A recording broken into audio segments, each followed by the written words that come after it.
I secretly sneaked into my own mine for an inspection. Unexpectedly, I ran into a woman who looked exactly like my sister. I held up a photo and asked her tentatively. The moment I called out my sister's name, she instantly recognized me and hurriedly dragged me home, where she had already prepared a table full of hot food. Seeing her struggling life, my heart filled with pain. To find out what she had been through all these years, I asked her to get me a job at the mine. She hesitated for a moment, but finally agreed. That afternoon, she took me to the mine, told me not to speak recklessly, then handed the mine manager a thick envelope with a wave of his hand. He assigned me the easiest slag-picking job. She was overjoyed, pulled me to leave with her, but I asked curiously, wasn't a physical exam or registration required? The manager laughed, said it was because my sister was so sensible, then dismissed us. But when I glanced back, I saw the envelope full of cash. I nearly fainted from rage. I immediately accused the manager of taking bribes. He snapped in anger, snatched back my badge and said if I had a problem, then I shouldn't work there at all. My sister begged him anxiously, hoping he would give me another chance since the mine was the only workplace in the village. Just then, the director arrived, asking what had happened. My sister quickly explained that I had hit my head as a child and spoke carelessly just now. She asked for forgiveness, then slipped him another thick envelope. The director nodded in satisfaction, agreed to send me to mine number 3 to learn the rules, but my sister's face turned pale with fear, because that mine was the most dangerous. It had already collapsed and injured workers. I was stunned.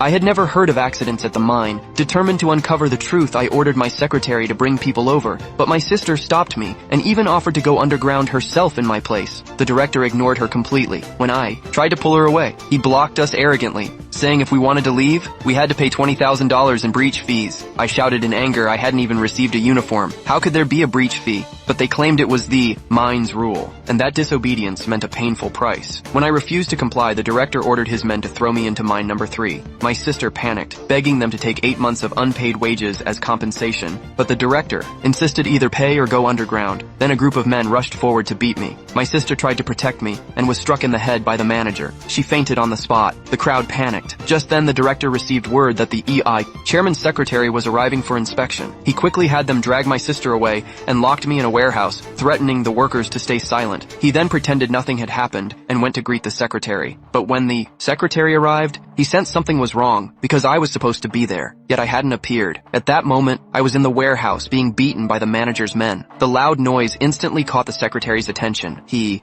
moved to investigate. The director hurriedly explained that workers were just moving equipment, but the secretary clearly suspected something and insisted on checking. He kicked open the door, and in that instant, his expression completely changed.